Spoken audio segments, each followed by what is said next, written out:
ખાંડણીયારે બાંધવાનો વિચાર કર્યો. જ્યાં માં બાંધવા જાય, જેટલી વાર બાંધવા જાય ને એટલી વાર 2 આંગળી દોરડું ઘટે. વળી બીજું દોરડું લગાડે, વળી 2 આંગળી દોરડું ઘટે. ઘરની અંદર જેટલા દોરડા હતા એ દોરડા પૂરા થઈ ગયા. માએ વિચાર કર્યો, હવે હું શું કરું? માં થાકી ગયા, કનૈયા માં થાકી ગઈ, જોઈ ન શક્યા. વિચાર કર્યો કે હવે બંધાઈ જવું પડશે, કારણ કે હવે માં થાકી ગયા છે. ત્યાર પછી માએ વિચાર્યું કે હવે કનૈયો મારાથી નહીં બંધાય. એવું જ્યારે વિચારી લીધું એટલે ત્યાર પછી માએ એને બાંધી દીધા. કારણ કે લોકોનું એવું કેવું છે કે 2 દોરડી જે 2 આંગળીનું જે દોરડું ઘટતું હતું ને એ જ્યારે વ્યક્તિના જીવનમાંથી અભિમાન વયું જાય ને અને જ્યારે સ્નેહ આવે, આ પ્રેમની 2 આંગળી હતી કે જેટલો સ્નેહ હતો, માતાજી એવું વિચાર્યું હું બાંધી જ લઈશ. અને પરમાત્માને ક્યારેય તમે બાંધી ન શકો. પરમાત્માને તમારે બાંધવું હોય તો તમારી અંદર ભાવ જોઈએ, અને ભાવથી તમે પરમાત્માને બાંધો, ભક્તિથી બાંધો તો એ પરમાત્મા બંધાઈ જાય. પરમાત્મા પ્રેમથી બંધાઈ જાય. ત્યાર પછી માં પોતાનું કામ કરવા લાગે. કનૈયાને એમ થયું કે અહીંયા મારે કાર્ય કરવાનું છે.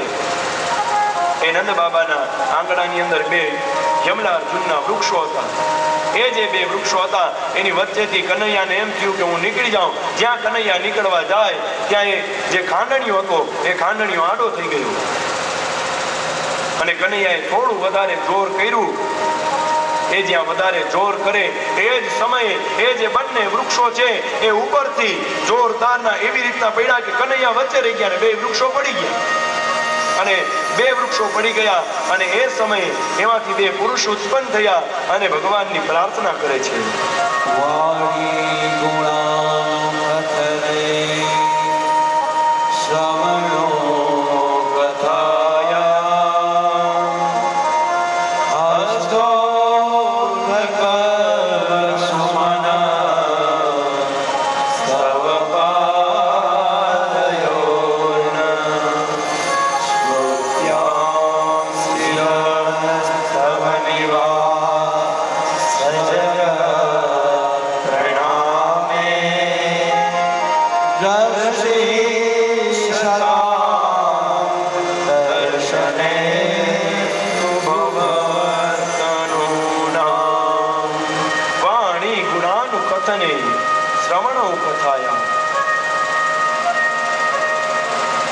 બંને પુરુષ સ્તુતિ કરે.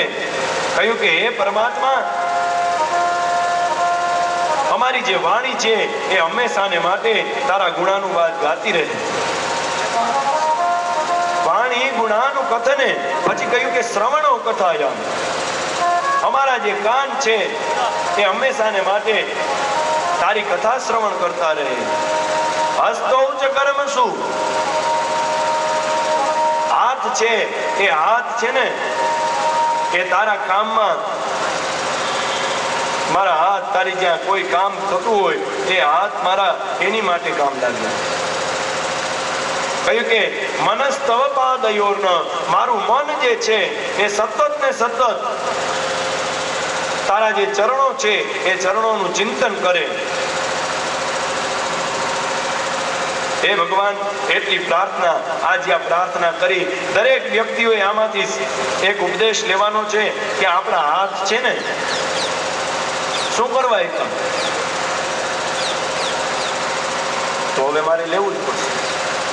બોલમાં બોલમાં બોલમાં રે કૃષ્ણ વિના બીજું બોલમાં.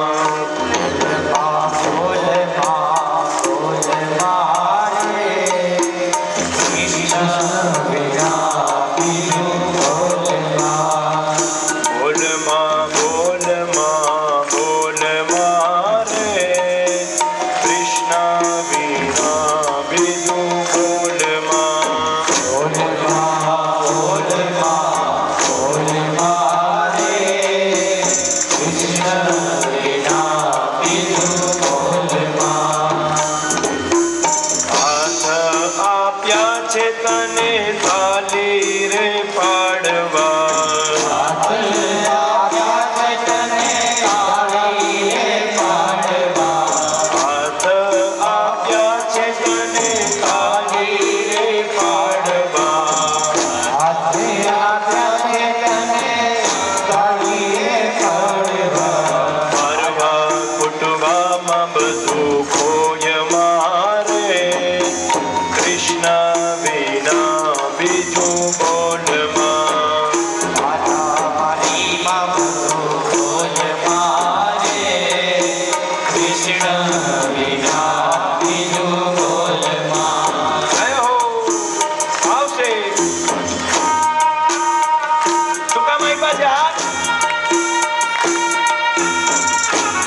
કેના માટે આપ્યું છે?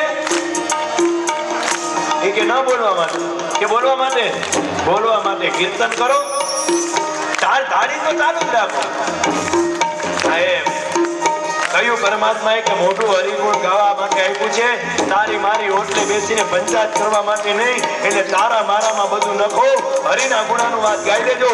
7 દિવસનો મોકો છે, એમાંથી 5મો દિવસ તો હમણાં પૂરો થઈ જશે. જય હો.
કાન ખરાબ ન કરતા.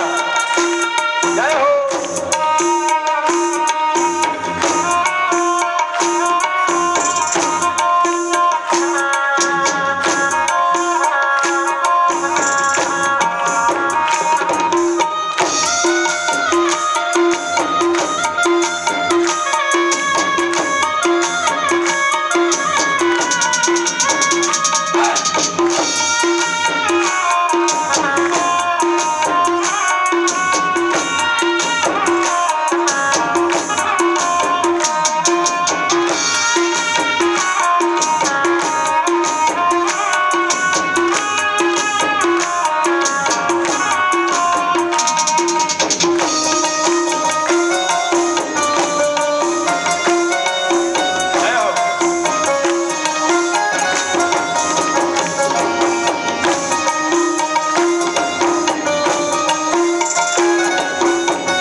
તાલી વગાડવા માટે આપ્યા છે.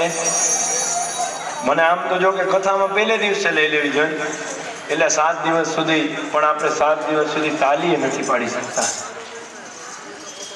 પણ પરમાત્માની ઈચ્છા હોય ને તો જ તાલી પાડી શકીએ. પરમાત્માની ઈચ્છા વગર આ દુનિયાનું એકે પાંદડું પણ હલી ન શકે.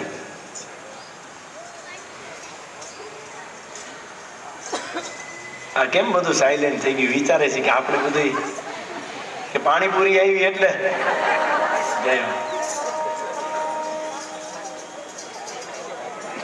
તો ત્યાર પછી કહ્યું કે આ નલ કુંવર અને મણિગ્રીવ હતા. સુખદેવજી પરીક્ષિતજીને કહે છે કે એ યમલાર્જુનના જે 2 વૃક્ષ હતા એ નલકુબર અને મણિગ્રીવ હતા. કહ્યું કે એ કુબેરના 2 પુત્રો હતા અને રુદ્રના અનુચરો હતા. એક વખત થયું એવું કે નારદજી ફરવા માટે નીકળ્યા.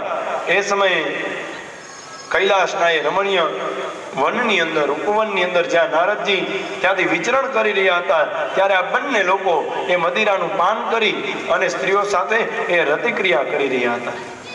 એટલે એ સમયે નારદજીએ કહ્યું કે તમે વૃક્ષ યોનિને પ્રાપ્ત કરશો. અને બંને જ્યારે માફી માંગી, કહ્યું કે અમારી ભૂલ થઈ ગઈ. કહ્યું કે તમે બનશો વૃક્ષ, પણ તમારો ઉદ્ધાર જ્યારે ભગવાન કૃષ્ણ પૃથ્વી ઉપર અવતાર લેશે એ સમયે તમારા બંનેનો મોક્ષ ભગવાનના હાથે થશે. એ ધનદાત્મા જો કુબેરના પુત્રો એટલે બંનેને થોડું પૈસાનું પણ અભિમાન હતું. એ રુદ્રના અનુચરો હતા એટલે એને એમ થયું કે અમારી પાસે એ રુદ્રના અનુચરો સિંહે સત્તા છે, એ સત્તાનું પણ અભિમાન હતું. વારુણની એની મદિરાનું પણ પાન કર્યું હતું એટલે વ્યસની પણ છે.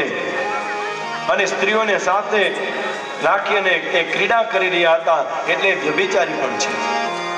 એક વસ્તુ જીવનમાં યાદ રાખજો, ગમે એટલું પૈસા આવે ક્યારેય અભિમાન ના આવવું જોઈએ. અને ભગવાન પરમાત્માને કહેવાનું કે 3 પ અમારા જીવનમાં ક્યારેય ના આવે. એક પદનું અભિમાન ના આવે, બીજી પ્રતિષ્ઠાનું અભિમાન ના આવે, અને ત્રીજું પૈસાનું અભિમાન ના આવે. જેના જીવનની અંદર પદ, પ્રતિષ્ઠા અને પૈસાનું જેને જેને અભિમાન આવે ને એ વ્યક્તિએ પડવું પડે.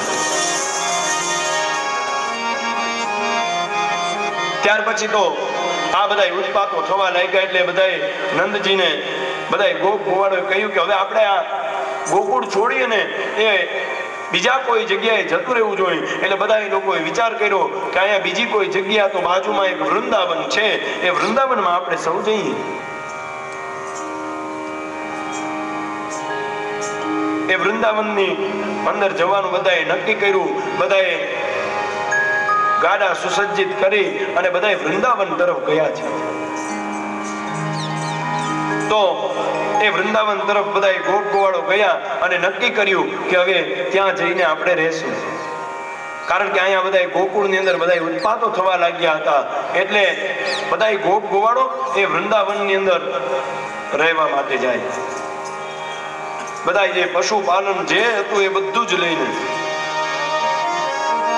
વૃંદાવન એટલે જે તુલસીનું વન હોય એને વૃંદાવન કહેવાય.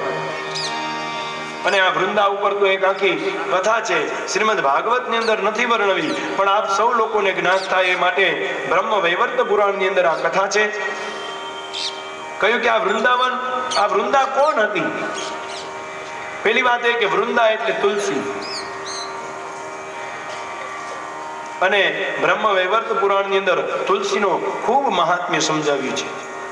આપણે એમ કહીએ કે ઠાકોરજીનો ક્યારેય પ્રસાદ હોય તો એની અંદર તુલસી પધરાવી, પણ શું કામ? પ્રશ્ન છે ને. આપણે દરેક ક્રિયાઓ કરીએ છીએ પણ ખરેખર એનો સાચો તાત્પર્ય આપણે ખબર નથી. એક વ્યક્તિ કરે એટલે આપણે કરવાનું, પણ એવું ક્યારેય ન હોવું જોઈએ. પેલે વૃંદા હતી એ પૂર્વ જન્મની અંદર એક જલંધર રાક્ષસની પત્ની હતી. પણ આ વૃંદાને ભગવાન પ્રત્યે એટલી શ્રદ્ધા કે ભગવાન વિષ્ણુના રોજ વિષ્ણુ સહસ્ત્રના પાઠ કરે. અને ભગવાનની આ મોટી ભક્ત, પણ એનો જે પતિ જલંધર હતો એ રાક્ષસ હતો. બધા દેવતા ઉપર હાવી થઈ જાય, દેવતાઓને મારે, દેવતાઓની સાથે યુદ્ધ કરે. હવે ભગવાન એને મારી ન શકે, કારણ કે અહીંયા એની પત્ની છે એ સતત વિષ્ણુ સહસ્ત્રના પાઠ કરે. સતત ભગવાનનું નામ લીધા કરે. એટલે વિચાર કર્યો કે એક સાઈડે મારી ભક્ત છે, તો જો આ જલંધરને મારીશ તો એ વિધવા થઈ જશે, કરવું શું? અને પતિવ્રતા ધર્મની અંદર એટલું એ માને વૃંદા. બે વસ્તુ થાય, કાંઈનો પાતિવ્રત્ય ધર્મ તૂટે તો કાંઈક થાય, બાકી હું એમને ન મારી શકું. એક વખત બધા દેવતાઓ ગયા, કહ્યું કે આ જલંધર જે રાક્ષસ છે, આ જલંધર રાક્ષસ ખૂબ જ હેરાન કરે છે બધાને. એક વખત જલંધર રાક્ષસ યુદ્ધ કરવા માટે જાય, અને જ્યારે યુદ્ધ કરવા માટે ગયો એ સમયે ભગવાને વિચાર્યું કે આ જલંધરને હું કઈ કરી શકીશ નહીં, કારણ કે એના પત્ની ઘરે જપ તપ કરે, એટલા માટે આનો દરેક જગ્યાએ રાક્ષસ જે હતો એનો વિજય થાય. ઘણી વખત થતું એવું કે નોકરી ભાઈની હોય પણ એની પાછળ એક હાથ સ્ત્રીનો હોય, ઘરે બેઠા બેઠા પરમાત્માને પ્રાર્થના કરતી હોય, એટલા માટે ઘણા બધાની નોકરીઓ ચાલતી હોય. ક્યારે એવું ન માનવું કે આપણી ઉપર આપણી પાછળ ઘણા બધા લોકો પ્રાર્થના કરતા હોય ને એટલા માટે આપણું બધું ચાલતું હોય. ભગવાને કહ્યું બધા દેવતાઓને એક કામ થાય, કહ્યું કે હું માયાનું રૂપ એ જલંધર રાક્ષસનું રૂપ લઈને જાઉં, એ જ્યારે યુદ્ધ કરવા માટે આવે અને જ્યારે એનું પાતિવ્રત્ય ધર્મ હું તોડાવી નાખું, ત્યાર પછી તમે બધા એની ઉપર પ્રહાર કરી અને એને મારી નાખજો. હવે જલંધર રાક્ષસ યુદ્ધમાં ગયો અને અહીંયા ઘરે વૃંદા છે. ભગવાને જલંધર રાક્ષસનું રૂપ લઈ આવે, એ રૂપ લઈ આવી અને કહ્યું કે તમે હમણાં જ યુદ્ધમાં ગયા હતા? વૃંદાએ પૂછ્યું ને કે આટલી વારમાં પાછા આવી ગયા? કહ્યું કે હા, હું યુદ્ધ ન કરવા ગયો, પાછો આવી ગયો. કહ્યું કે મારે તમારી સાથે રતિક્રિયા કરવી છે. એ વૃંદાને ખબર ન પડી અને એ વૃંદાએ એ જલંધર રાક્ષસના રૂપમાં આવેલા પરમાત્મા સાથે રતિક્રિયા કરી. અહીંયા એનું જે વ્રત હતું પાતિવ્રત્ય ધર્મ તૂટ્યો, અને એ જ સમયે ત્યાં બધા દેવતાઓએ, બ્રહ્મા આદિ દેવતાઓએ જલંધર રાક્ષસનું મસ્તકનું છેદન કરી નાખ્યું. એ મસ્તકનું છેદન થયું, એ સીધું મસ્તક આવી અને જ્યાં અહીંયા વૃંદા હતી એના પગમાં આવીને પડ્યું. વૃંદાએ જોયું કે આ તો મારા પતિદેવ છે. કહ્યું કે તમે કોણ છો? અને એ સમયે સ્વયં પરમાત્મા હતા. કહ્યું કે બધાય દેવતાઓએ કહ્યું એટલે મારે આ કરવું પડ્યું. કહ્યું કે તમે આટલા કઠોર હૃદયના, હું એક તમારી ભક્ત, તમારી અખૂટ ભક્તિ કરું. વૃંદાને ક્રોધ આવે અને કહ્યું કે તમે કઠોર હૃદયના થયા ને, પથ્થર જેવું તમારું હૃદય છે ને, જાઓ તમે પથ્થર થશો. એટલા માટે આજે શાલિગ્રામજીની પૂજા કરીએ છીએ ને, આ વૃંદાનો શ્રાપ છે, એટલા માટે આપણે શાલિગ્રામજીની પૂજા કરીએ છીએ. એક વખત આ વૃંદા શું કામ તુલસી થઈ? બીજી બ્રહ્મ વૈવર્ત પુરાણની અંદર કથા છે, તમને ક્યારેય સમય મળે તો વાંચજો. એક વખત ક્યારેક બ્રહ્મ વૈવર્ત પુરાણ ખોલીને વાંચો, રાધાજીના પ્રસંગો આપ્યા છે. તુલસીની પૂજા કેમ કરવી એનું મહત્વ બતાવ્યું છે. કહ્યું છે એક શ્લોકની અંદર, વૃંદામ વૃંદાવનિમ વિશ્વપાવનિમ વિશ્વપૂજિતામ પુષ્પસારા નંદિનીમ ચ તુલસીમ કૃષ્ણ જીવના. વૃંદા એક તુલસીનું એક નામ નથી, એક વૃંદા નામ છે. ત્યાર પછી વૃંદાવની તુલસીનું બીજું નામ. 8 નામ છે. જે 8 નામનો પાઠ કરે ને એના જીવનની અંદર સમૃદ્ધિ આવે. જે ઘણા બધા બહેનોને ગામડામાં રોજ સવારે એ જલ સિંચન કરતા હોય, તુલસીજીની અંદર તુલસીની પૂજા કરતી હોય, આ 8 નામ લઈને તમે વૃંદાનું પૂજન કરજો. જેમને પણ આ શ્લોક જોતો હોય એ અહીંયા ભૂદેવો પાસેથી મેળવી લેજો. કહ્યું કે એક તો નામ વૃંદા, બીજું વૃંદાવની, ત્રીજું વિશ્વ પાવની, આખા વિશ્વને જે પાવન કરનારી છે. ત્યાર પછી વિશ્વ પૂજિતા, આખા વિશ્વની અંદર એ પૂજાય છે. પુષ્પ સારા, ત્યાર પછી નંદિની અને તુલસી, અને 8મું નામ છે કૃષ્ણ જીવિના. હંમેશા કૃષ્ણ પ્રસાદમાં તો કે તુલસીજી પધરાવો. અને કહ્યું છે કાર્તિકી પૂર્ણિમાયામ ચ તુલસ્યા જન્મ મંગલ ગવામયુત દાનસ્ય ફલમાપ્નોતિ નિશ્ચિતમ. કાર્તિકી પૂર્ણિમાના દિવસે આ વૃંદાનું પ્રાગટ્ય થયું, અને આ કાર્તિકી પૂર્ણિમાના દિવસે ભગવાને પણ પૂજા કરી. આજે જે પણ વ્યક્તિ કાર્તિકી પૂર્ણિમાના દિવસે આ તુલસીની જે પૂજા કરે ને, અયુત કોટી ગાયોનું દાન જેટલું આપ્યું એટલું ફળ મળે છે ખાલી તુલસીની પૂજા કરવાથી. એટલે વિચાર કરજો, આપણા વડીલોએ તુલસીના ક્યારા ઘરમાં શું કામ રાખ્યા હશે? આપણા ઘરની અંદર તુલસી શું કામ? એટલા માટે, કારણ કે દરેકના ઘરે તુલસી હોય. આજથી કોઈ જો કદાચ પૂજા ન કરતા હોય તો એ લોકો તુલસીની પૂજા કરવા માંડજો. વાર કેટલી લાગે તુલસીજીની પૂજા કરતા? 8 નામ બોલી, કળશ ચડાવી, જલ સિંચન કરીએ. અને મને એક શ્લોક યાદ આવે, તુલસી કાનનમ યત્ર પદ્મ વનાની ચ પુરાણ પઠનમ યત્ર તત્ર સન્નિહિતો હરિ. જે જગ્યાએ તુલસીના વન હોય, યત્ર પદ્મ વનાની ચ, જે જગ્યાએ પદ્મ એટલે કમળના વન હોય, તુલસી કાનનમ યત્ર પદ્મ વનાની ચ, અને પુરાણ પઠનમ યત્ર, જે જગ્યાએ પુરાણોનું પઠન થાય એ જગ્યાએ ક્યારે સંશય ન કરવો, તત્ર સન્નિહિતો હરિ, એ જગ્યાએ હરિનો વાસ હોય અને હોય જ છે. એમાં શંકાને કોઈ સ્થાન નથી. અને ત્યાર પછી એક ગંગા, સરસ્વતી અને લક્ષ્મીજી એક વખત એ ભગવાનના વૈકુંઠમાં હતા. એ વૈકુંઠમાં હતા એટલે એક વખત ગંગાજી સામે કૃષ્ણ જોઈ રહ્યા હતા. એ ગંગાજી સામે જોઈ રહ્યા એટલે સરસ્વતીને ક્રોધ આવ્યો. લક્ષ્મીજી કાંઈ ન બોલ્યા. કહ્યું કે અમે ત્રણેય છીએ, અમે ત્રણેય સમાન ભાવમાં રહેવા જોઈએ, પણ તમે એક પ્રત્યે પ્રેમ રાખો છો. એમ કરતા જ્યાં આવો સંવાદ થાય ત્યાં ભગવાન જતા રહ્યા. ભગવાનના જીવનની અંદર ઘણા બધા કંકાસો આવ્યા, પણ ભગવાન ક્યારેય થાયકા નથી. પરસ્પરે બંને ઝઘડે. સરસ્વતી અને ગંગાજી જ્યાં ઝઘડતા હતા એ સમયે લક્ષ્મીજી વચ્ચે આવ્યા.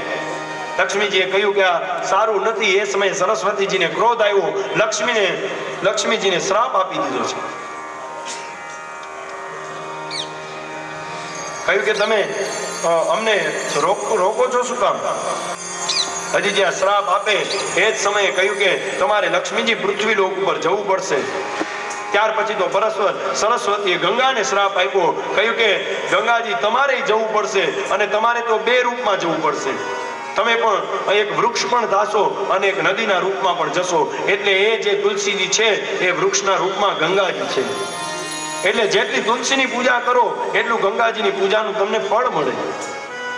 સરસ્વતીજીને પણ શ્રાપ આપે પરસ્પર ક્રોધમાં. કહ્યું કે તમારે પણ એ પૃથ્વી ઉપર જવું પડશે. અને ભગવાને એ જ્યારે સંવાદ ચાલતો હતો એ સમયે કહ્યું કે તમે મને પ્રાણથી પ્રિય છો, એટલે હું ભલે શાલિગ્રામના રૂપમાં, તમે જ્યારે પૃથ્વી લોક ઉપર વૃક્ષના રૂપમાં આવશો તો સૌથી મને તમારી એક એવી ભક્તિ હતી, મારી પ્રત્યે પ્રેમ ભાવના હતી, એટલે સતત જ્યાં જ્યાં હું હોઈશ એ જગ્યાએ તમારો વાસ હશે. એટલા માટે ઠાકોરજીને જ્યારે જ્યારે પણ ભોગ લગાવીએ એટલા માટે તુલસી પધરાવીએ છીએ. અને હવે કોઈ તમને પૂછે જીવનમાં તો કહેજો ક્યારેક બ્રહ્મ વૈવર્ત પુરાણની અંદર આ કથાઓ વાંચે, આપણા જીવનને કૃતાર્થ કરે. તો એ વૃંદાવનની અંદર ગયા છે, અને વૃંદાવનની અંદર 3 પર્વતો છે. એક બરસાનાનો પર્વત, એક ગોવર્ધન પર્વત અને એક નંદગાંવનો પર્વત. ત્યાર પછી તો એ ભગવાન વાછરડા ચરાવવા જવાનું વિચાર કરે. માને કહ્યું કે અમારે ગાયો ચરાવવા માટે જવું છે. માએ કીધું કે હજી તમારી ઉંમર નથી, એનું મુહૂર્ત આવશે ને આપણે ત્યારે જશું. એટલે કહ્યું કે મુહૂર્ત પૂછાવવું પડે, એમનેમ જવાય નહીં. એટલે મા સાથે લાલાજી મુહૂર્ત પૂછાવવા માટે જાય. અને એ સમયે જ્યારે કહ્યું કે ભૂદેવને કે તમે મુહૂર્ત જોવ, કયું મુહૂર્ત સારું છે? કીધું કે હું તમને થોડા દિવસોની અંદર એ મુહૂર્ત જોઈને બતાવું છું. ખરેખર તમારે જ્યારે મુહૂર્ત પૂછાવાનું હોય ભૂદેવને ત્યાં જવું પડે, ત્યાં એમને વિનંતી કરવી પડે. એ જે પંચાંગ ખોલે એની ઉપર તમારે મુહૂર્ત જોઈ એની ઉપર તિલક કરવું પડે, અક્ષત લગાવવા પડે. ખરેખર કોઈનું મુહૂર્ત થયું એટલે પહેલી તો શ્રીફળ આપવું પડે. અને ત્યાર પછી જતા વખતે કાંઈ કે પંચાંગ ઉપર તમારે પધરાવવું જોઈએ. સાચો રિવાજ આ છે. આપણે તો ફોન કરીએ, ગોર બાપા દીકરીનું લગ્ન છે, મુહૂર્ત જોઈ દેતો તો. મને તો કોઈ એમ ફોન ઉપર મુહૂર્ત પૂછે એટલે એને કહું તું અહીં ધક્કો ખા. આપણું આળસ કેટલું વધી ગયું તો જોઉં. પણ જ્યારે પણ મુહૂર્ત પૂછાવા જાઓ, માં યશોદાએ કીધું કંઈ વાંધો નહીં ભૂદેવ. અને જ્યાં માતાજી એમ કહીને નીકળ્યા એટલે પાછળથી લાલાજી થોડીક વાર ઉભા રહ્યા. કે ગોર બાબા જેટલી દક્ષિણા થાય એટલું દઈશ, જલ્દી જેટલા વહેલું મુહૂર્ત નીકળે એટલું કાઢજો. એ કે ક્યારે છે મુહૂર્ત? તો કે હજી તો એમ તો વાર છે. વાર નહીં, જલ્દી કાઢો, વધારે દક્ષિણા થાય તો દઈ દેવું.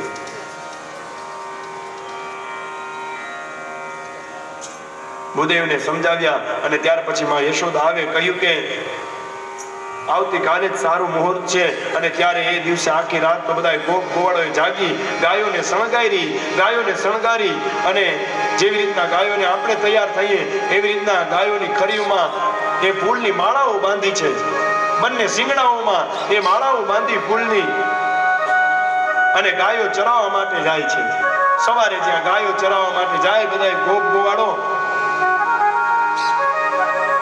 એ સમયે માં યશોદા તિલક કરે, દહીંની ચમચી ખવડાવે. આ બધા સુકન છો. કાલ મને સમય મળશે તો કહીશ કયા દિવસે શું ખાઈને નીકળો તો તમારું કાર્ય સિદ્ધ થાય. જ્યોતિષ શાસ્ત્રનો નિયમ છે કે અત્યારે કહી દઉં, અત્યારે નહીં, કાલ આવવું પડશે તો તમે કાલ આવશો. આમાં કઈક બ્રેક કે બાદ કઈક રાખીએ ને તો લોકોને આવવું પડે. તો ભગવાન ગાયો ચરાવવા માટે ગયા અને થયું એવું કે હવે મામા એક વત્સાસુર નામનો રાક્ષસ ત્યાં ગોકુળની વૃંદાવનની અંદર મૂક્યો છે, અને વત્સાસુર જે વાછડાઓ ચડાવતા હતા એની અંદર વત્સાસુર નામનો એક રાક્ષસ આવી ગયો. વત્સાસુર નામનો રાક્ષસ આવી ગયો એટલે ભગવાને વિચાર કર્યો કે આપણા વાછડાઓથી કંઈક અલગ આનું રૂપ છે. ભગવાનને એટલો ક્રોધ આવ્યો એ વત્સાસુરને બે પગેથી ઉપાડી અને જોરદારનો ફેરવી અને જોરદારનો પટકી દીધો. એ વત્સાસુરનું રામ નામ સત્ય થઈ ગયું. ત્યાર પછી બકાસુરનો વધ આવે કે એક મોટો બગલો હોય. એ બગલો છે ભગવાન કૃષ્ણને જ્યારે ગાયો ચરાવતા હોય તો એ પોતાનું મોઢું ખુલ્લું રાખીને ઊભો હતો. કોકને એમ થયું કે આ કંઈક લાગે છે એટલે બધા ગોપ ગોવાળો બધા અંદર જઈ અને જ્યાં બધા પાછા બહાર આવે ભગવાન કૃષ્ણ એકલા રહ્યા, કારણ કે ખબર છે આ રાક્ષસ છે, આને પણ મારે મોક્ષ આપવાનો છે.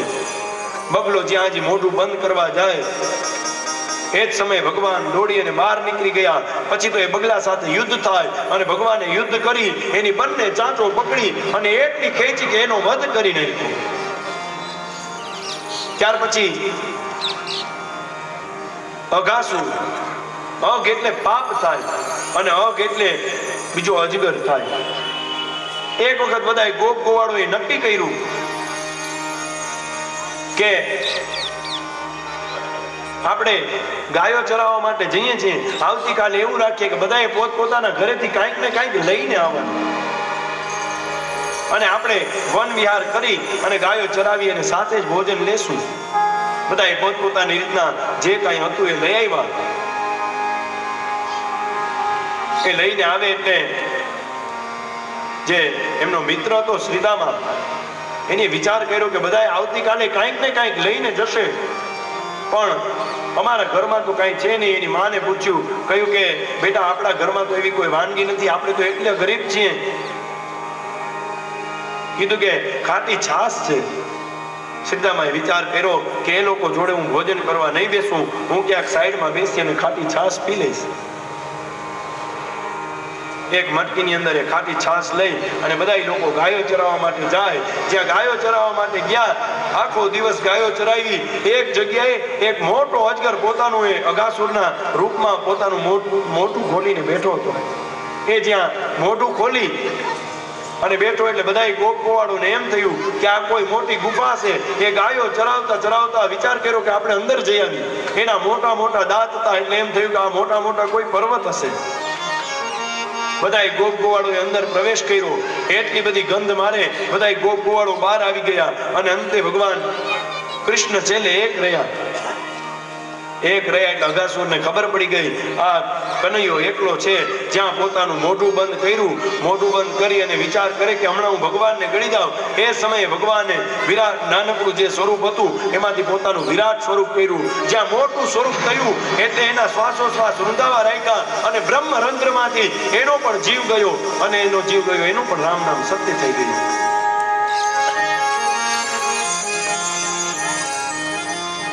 સુખદેવજી પરીક્ષિતજીને કહે છે કે આ વાત જ્યારે ગોપ ગોવાળોએ પોતાના ઘરે જઈને વાત કરી તો 1 વર્ષનો સમય વીતી ગયો હતો.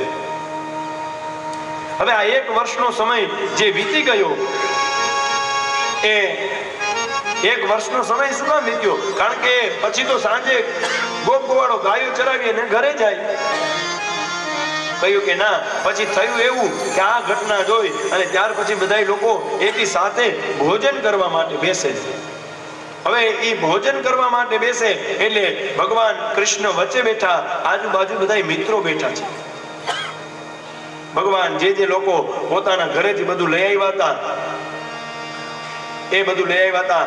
હાથમાં જે એવું વર્ણન છે ભાગવતજીની અંદર કે જે બધા અથાણા હતા એ અથાણા આંગળીઓની વચ્ચે રાખ્યા, દહીં અને ભાતને મિક્સ કર્યા છે. એક હાથની અંદર એ દહીં ભાતનો કોળિયો છે અને એક હાથની અંદર જે બધા આથાણા બનાવીએ એના બધાના કટકા છે.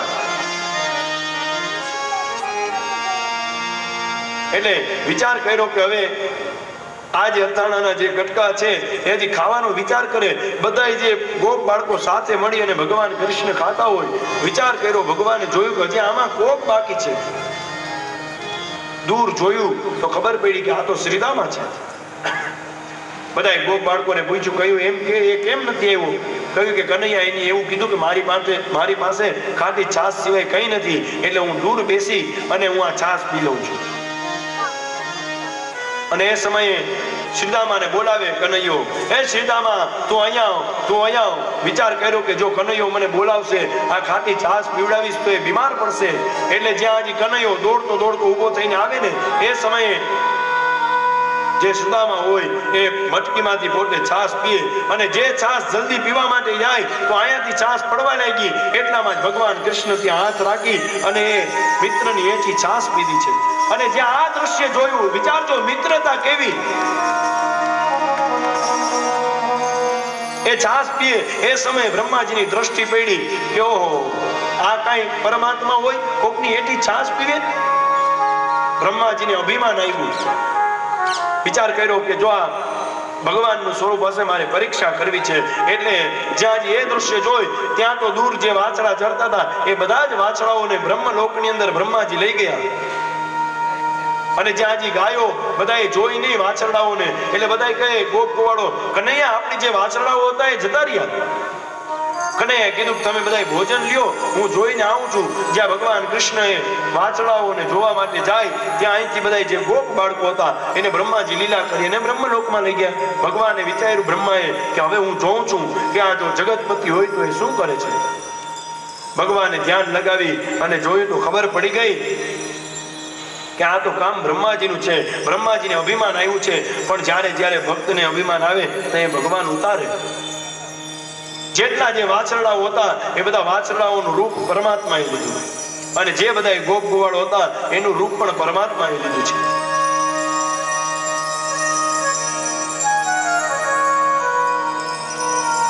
એ રૂપ લીધું અને પછી તો 1 વર્ષ સુધી ક્રિયાઓ ચાલી. જંગલમાંથી એ પોતપોતાની ઘરે જાય. એવું જ વાત્સલ્ય જેના જેવા વાછરડાઓ હતા જે ગોપ ગોવાળના રોજ સાંજના સમયે એ જ જાય. જેના જે પુત્રો હતા એ જ ગોપીઓના ઘરે બધા પરમાત્મા પોતપોતાના સ્વરૂપમાં જાય. 1 વર્ષ સુધી આવું ચાલ્યું. બ્રહ્માજીને ખબર પડી ગઈ, ઓહો આ તો મારી મોટી ભૂલ થઈ ગઈ. એક વખત બ્રહ્માજી જ્યારે ભગવાન આ બધી લીલાઓ કરી અને એ વળી ગાયો ચરાવવા માટે રોજના ક્રમ અનુસાર આવે, બ્રહ્માજી આવી અને વિચાર કર્યો કે મારે હવે માફી માંગી લેવી જોઈએ. ભગવાનની માફી માંગે છે. કહ્યું કે આ બધા ગોપ ગોવાળો હું લઈ ગયો તો મને એમ થયું કે પરમાત્મા થોડો હોય. અને બ્રહ્માજી 42 શ્લોકની અંદર સ્તુતિ કરી છે.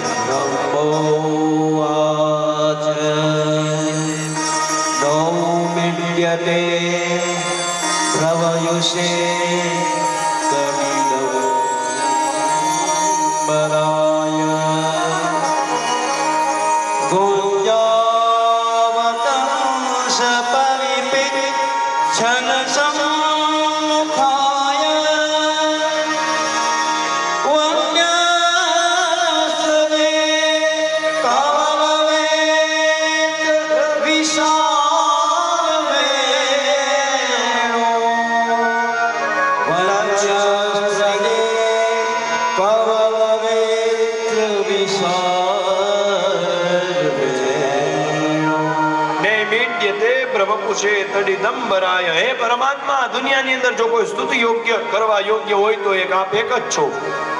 આપનું એ પીળું પીતાંબર, એ મોર મુકુટ, આખું કેવું ભગવાનનું વર્ણન કર્યું કે આ દુનિયાની અંદર ઉત્પત્તિ કરતા પણ તમે, સ્થિતિ કરતા પણ તમે અને લય કરતા પણ તમે. 42 શ્લોકની અંદર સ્તુતિ કરી પણ ભગવાને સામું નથી જોયું. કારણ કે ભગવાનના ભક્તને અભિમાન આવે, વિચાર કર્યો કે મારે નથી જોવું એની સામે. પણ જ્યારે વલ્લભાચાર્યજીની તમે ટીકા વાંચો તો શ્રીમદ ભાગવતના 10મા સ્કંદની અંદર 87 અધ્યાયો છે. હવે પ્રશ્ન થાય કે 87 અધ્યાય કેમ? તો વલ્લભાચાર્યજીનો એવો મત છે પુષ્ટિ સંપ્રદાય પ્રમાણે. કારણ કે જ્યારે પૃથ્વી ઉત્પત્તિ કરી એ સમયે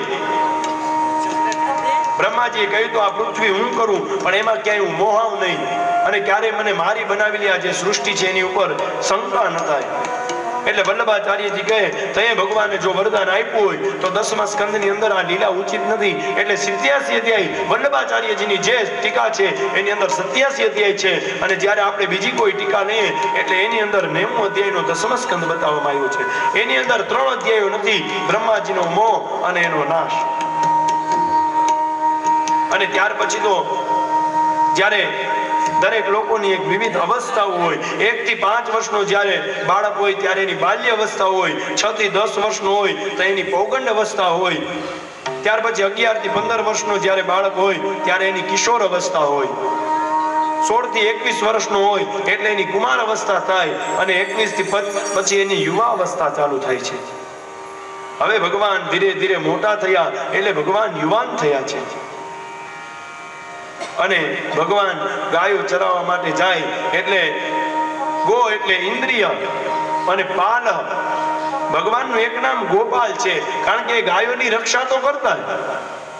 પણ બીજા કોઈ એક વ્યક્તિએ, કોઈ મહાપુરુષે એવો અર્થ કર્યો છે, ગો એટલે ઇન્દ્રિયો વ્યક્તિની અને પાલ એટલે રક્ષા કરનાર. આપણી ઇન્દ્રિયોનું રક્ષા કરે એ પરમાત્મા, એટલે એનું નામ ગોપાલ પાડવામાં આવ્યું છે. ત્યાર પછી એક વખત વનમાં જાય બલદેવજી આદિ બધાય, તો વનમાં ગયા એટલે એક ધેનુકાસુર નામનો રાક્ષસ આવ્યો. અને ધેનુકાસુર નામનો રાક્ષસ એ ગધેડાના રૂપમાં હતો.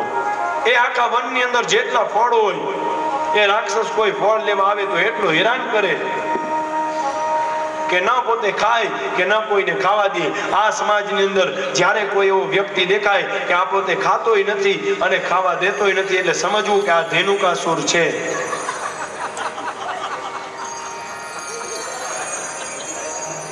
એટલે ત્યારબાદ તો પછી ધેનુકાસુરને જોયો એટલે બલદેવજીને ક્રોધ આવ્યો. બલદેવજીએ કીધું કનૈયા આ વખતે હું મારીશ. કનૈયાએ કીધું કે કઈ વાંધો નહીં ભાઈ, તમે મારો. એટલે એ સમયે જે ધેનુકાસુર છે એના પગ પકડી અને જોરદારના એવા જમીન ઉપર પછાડ્યો એ ધેનુકાસુરને, એના યાન અહીંયા રામ રમી ગયો. ત્યાર પછી તો કાલીય દમનની કથા છે, દાવાગ્નિનું પાન, વેણુગીત આદિ ઘણી બધી કથાઓ છે. પણ આ બધી જ કથાઓ કાલ સંભળાવીશ. આપણે સીધા આજે ગિરિરાજજી તરફ જઈએ કારણ કે સમય થઈ ગયો છે અને રોજ વધારે સમય લેશ તો કાલથી કોઈ કથામાં નહીં આવે. બરોબર ને કે નહીં થાય? એવું એ કથામાં નહીં આવે તો હા નહીં આવી.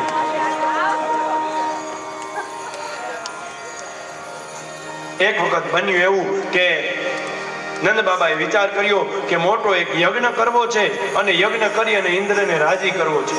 બધાએ નંદ બાબાએ બધાએ ગોપ ગોવાળાને કહ્યું કે હવે આપણે એક યજ્ઞ કરવાનો છે.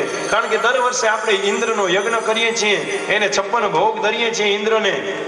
તો આપણે બધી તૈયારી કરો. જ્યાં યજ્ઞની તૈયારી થતી હતી એ સમયે ભગવાન કૃષ્ણ આવ્યા. કહ્યું કે પિતાજી શું કરો છો? આ કહ્યું કે બેટા આપણા દર વર્ષે એક યજ્ઞ થાય અને આ યજ્ઞ આપણે ઇન્દ્ર માટે કરીએ છીએ. અને ઇન્દ્ર માટે યજ્ઞ કરીએ છીએ એટલા માટે કારણ કે ઇન્દ્ર છે એ ઇન્દ્ર વરસાદ વરસાવે.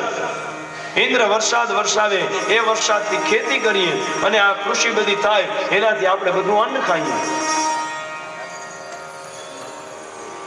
કહ્યું કે પિતાજી એવું નથી, ખરેખર આપણે એ ઇન્દ્રની પૂજા ન કરવી જોઈએ. ખરેખર સાચી પૂજા તો આખી પ્રકૃતિની છે. આપણો જે ગિરિરાજ પર્વત દેખાય છે આ પર્વતની સાચી પૂજા છે, ગાયોની સાચી પૂજા છે. આ ઇન્દ્રને તમે યજ્ઞ આપો એ તો એનું કર્તવ્ય છે. કહ્યું કે આપણે ઇન્દ્રની પૂજા ન કરવી જોઈએ, પ્રકૃતિની પૂજાનું મહત્વ બતાવ્યું. વિચાર તો કરો, શ્રીમદ ભાગવતની અંદર પણ પ્રકૃતિને જતન કરવું પડે એવા સંદેશા આપ્યા છે. આપણે પણ કોઈ પણ જગ્યાએ જાય, કાંઈ ન થાય તો કઈ નહીં, પણ કોઈ પ્રકૃતિને તમે નુકસાની ન કરતા. કારણ કે જો આ પ્રકૃતિ ન હોત, આ જો વૃક્ષો ન હોત, તો આપણે ક્યાંથી શ્વાસ લઈ શકત? આપણે આસોપાલવના તોરણ બાંધીએ, આંબાના તોરણ બાંધીએ, વૈજ્ઞાનિક કારણ પ્રમાણે 24 કલાક સુધી આંબાનો પાન ઓક્સિજન આપે છે, આસોપાલવનું પાન ઓક્સિજન આપે છે.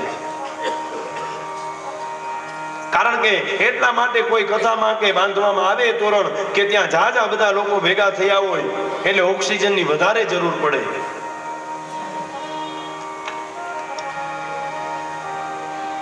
અશ્વત્થો દુંબર પ્લક્ષો ચૂતન્યગ્રોધ પલ્લવ, એ પંચ પલ્લવોના નામ છે. પુણ્યવાચનમાં બેસો ત્યારે ક્યારેક પહોંચજો કોક બ્રાહ્મણને કે આ 5 પાંદડા કેના હોય, આનું તાત્પર્ય શું? અને ત્યાર પછી તો કહ્યું કે આપણે આ વખતે ગિરિરાજજીની પૂજા કરીએ પિતાજી. કહ્યું કે કઈ વાંધો નહીં. એ ગિરિરાજજીની પૂજા કરવા માટે બધા ભેગા થયા અને 1650 પૂજાની તૈયારી કરી અને બધા ગિરિરાજજીની પૂજા કરે. અને જ્યાં ગિરિરાજજીની પૂજા કરવાનું નક્કી કર્યું, ઇન્દ્રને ક્રોધ આવ્યો. ઇન્દ્રએ બધા મેઘોને કહ્યું કે જાઓ તમે વૃંદાવન ઉપર એટલા વર્ષો કે આ લોકોને ખબર પડી જાય ઇન્દ્ર શું છે. અને ઇન્દ્રને 12 મેઘને એમ કહેવાય કે 12 મેઘ જે છે, 12 મેઘોને આજ્ઞા કરી. એ જોરદારના વરસવા લાગ્યા. એ જ્યાં વરસવા લાગ્યા એટલે બધા ગોપ ગોવાળો વિચાર કરે, હવે આપણે શું કરશું, હવે આપણે શું કરશું? કનૈયાએ વિચાર કર્યો કે હવે કાંઈક લીલા કરવી પડશે. કહ્યું કે હાલો આપણે બધા ગિરિરાજજીની તળેટીમાં જઈએ, આવો આપણે પણ સૌ મળી અને ગિરિરાજ ઉત્સવની અંદર સંમિલિત થઈએ. બધાને કીધું કે ચાલો ચાલો આપણે ગિરિરાજજીની જે તળેટી છે ત્યાં જઈએ. કારણ કે આ આખું જે વૃંદાવન છે જળબંબાકાર થઈ ગયું. બધા જે પ્રાણીઓ હતા પોતપોતાના શકટ, પોતપોતાના ગાડા હતા, આ બધી જ સંપત્તિ બધા જ ગોપ ગોવાળો મળી અને ગિરિરાજજીની શરણમાં જાય. આભારથી ભરેલા મસ્તકને ઉચકો સહેલો નથી. આમ તો મસ્તીમાં આવો, આકાશ ઉઠી જણાવું છું. बस एक बार आजा गिरिराज की शरण में, बस एक बार आजा गिरिराज के भाव से, बस एक बार आजा गिरिराज की शरण में, बस एक बार आजा गिरिराज की शरण में, गिरिराज की शरण में, गिरिराज की शरण में, शरण में गिरिराज की शरण में, बस एक बार आजा गिरिराज की शरण में, एक बार आजा गिरिराज की शरण में. ઇન્દ્રને ક્રોધ આવ્યો. 12 મેઘોને આજ્ઞા કરી. ખળભળાટ કરતા મેઘો જાય. આપણે જે કહીએ ને 12 મેઘ ખાંગા થયા, એ 12 મેઘનું શ્રીમદ ભાગવતમાંથી લેવામાં આવ્યું છે. એ 12 મેઘોને આજ્ઞા કરી છે. જોરદારનો વરસાદ પડે, આખું વૃંદાવન જળબંબાકાર થઈ ગયું. કનૈયાએ કહ્યું કે આપણે હવે તો ગિરિરાજજીની શરણમાં જવું જ પડશે. આપણે પણ સૌ મળી અને તાળીઓના નાદ સાથે એ ગિરિરાજજીની શરણમાં જઈએ.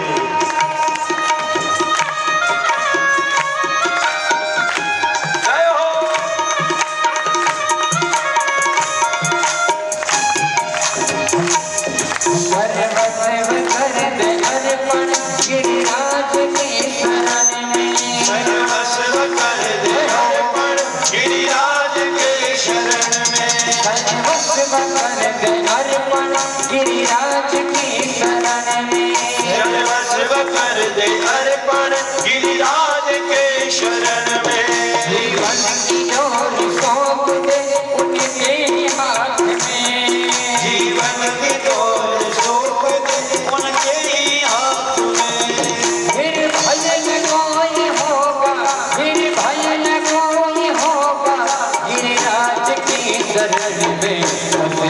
एक बार आजा गिरिराज के शरण में। અને બધાઈને કહ્યું કે તમે ગિરિરાજની શરણમાં આવી જાઓ। બધાએ પોતપોતાના ગાડા લઈ ગિરિરાજજીની શરણમાં જાય। વિચાર કરે કે હવે શું થશે।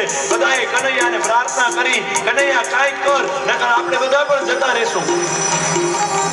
જ્યારે આપણે પૂર આવે એવી સ્થિતિ થાય, એવી સ્થિતિ આજે વૃંદાવનમાં થઈ છે। જોરદારનું પાણી આખા વૃંદાવનની અંદર ફેલાઈ ગયું। બધાએ વિચાર કર્યો શું કરવું। એ સમયે કનૈયાએ એક લીલા કરી, ડાબા હાથની ટચલી આંગળીના ટેડવા ઉપર જેવી રીતના કોઈ બિલાડીનું ટોપ ઉપાડે એવી જ રીતના ભગવાન કૃષ્ણ કનૈયાએ ટચલી આંગળી ઉપર ગિરિરાજજીને ધારણ કરી દીધા છે। ગિરિરાજ ધરણ કી જય હો ભાવ છે। श्रद्धा से सर झुकाकर गिरिराज की शरण में,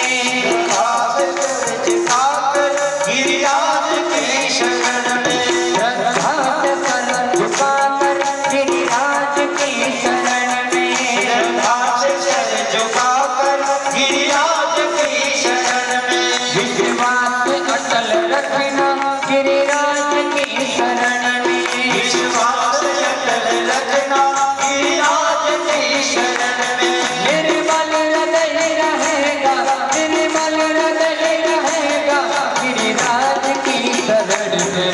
बस एक बार आजा गिरिराज के शरण में। बस एक बार आजा गिरिराज के शरण में। जय हो, जेने रास रमो होय रमी लेजो।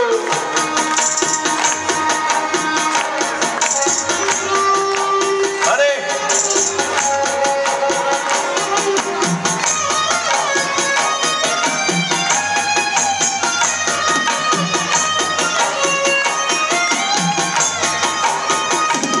गुजरात जी के प्यारे, गुजरात जी के प्यारे गिरिराज की शरण में, गुजरात जी के प्यारे गिरिराज के शरण में, परिक्रमा से हो सफल गिरिराज की शरण में, परिक्रमा से सफल गिरिराज की शरण में, निर्मल हृदय रहेगा, निर्मल हृदय रहेगा गिरिराज की शरण में। एक बार आजा गिरिराज के शरण में। एक बार आजा गिरिराज के शरण में। गिरिराज की शरण में, गिरिराज की शरण में, गिरिराज की शरण में, गिरिराज की शरण में, बस एक बार आजा गिरिराज के शरण में, बस एक बार आजा गिरिराज के शरण में, बस एक बार आजा गिरिराज की शरण में, बस एक बार आजा गिरिराज के शरण में, गिरिराज की शरण में, गिरिराज की शरण में, गिरिराज की शरण में, गिरिराज की शरण में, गिरिराज की शरण में, गिरिराज की शरण में। ગિરિરાજજીના શરણોની અંદર આવ્યા, ભગવાને ગોવર્ધનને ધારણ કર્યો। આવો આપણે પણ સૌ મળી અને 2 મિનિટ હરિનામ સંકીર્તન કરી ત્યારબાદ આપણે સૌ આરતી કરશું। દરેક લોકોને વિનંતી છે, 56 ભોગ મનોરથી પરિવારે એ 56 ભોગ ઠાકોરજીને અર્પણ કર્યો છે। આ 56 ભોગ શું કામ? 56 ભોગ ભગવાનને શું કામ ધરાવવાના, એનું જે તત્વ છે એ બધું જ કાલે અને બીજી જે શેષ કથાઓ, વેણુ ગીત, ગોપી ગીત અને આવતીકાલે સાંજે ભગવાન કૃષ્ણના વિવાહ। તો દરેક લોકોને વિનંતી છે, આવો 2 મિનિટ માટે હરિનામ સંકીર્તન કરીએ। જેને રમવું હોય હરિનામ સંકીર્તનમાં રમી લઈએ અથવા તાળી પાડી અને સાથ પુરાવજો। જય હો। जय जय राधारमण हरि बोल, जय जय राधारमण हरि बोल, राधारमण हरि बोल, जय जय राधारमण हरि बोल,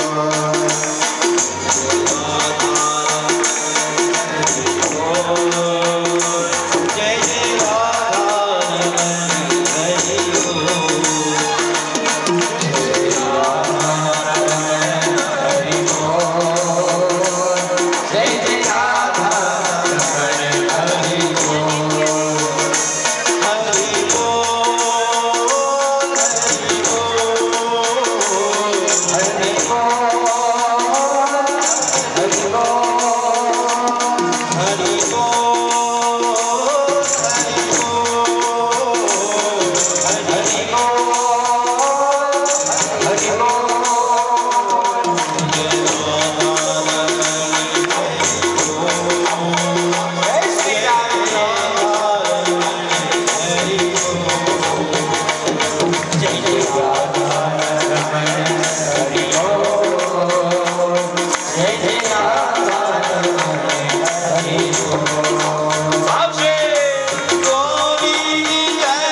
मुकुट विराज रयो गोवर्धन महाराज महाराज तेरे माथे मुकुट विराज रयो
કરવાના છે તો ઝડપથી પોતાનું સ્થાન ગ્રહણ કરી લ્યો।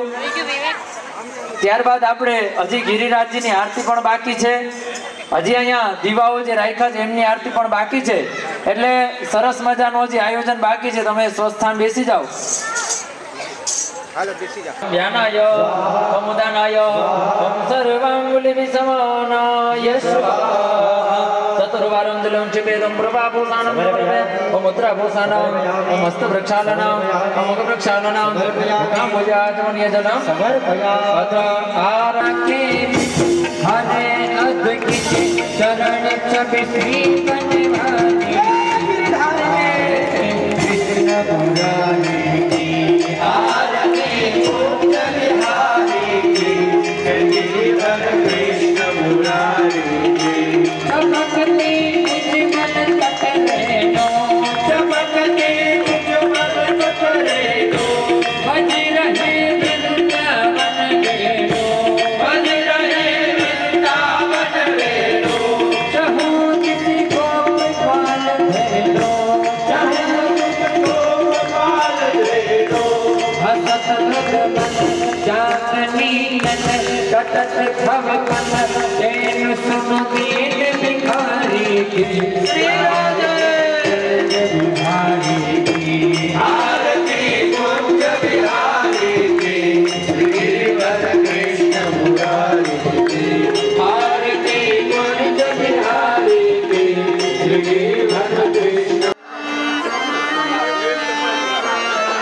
કાલે આપણે કથામાં જે વૈકુંઠની અંદર વૃંદાવનની અંદર રાસ રચાણ હતા, રાસ પણ કાલે છે, એટલે રાસના રસિકો એ રાસમાં આવી જશે, કથાના રસિકો એ કથામાં આવી જશે, બધામાં આવવાના બધામાં આવી જશે।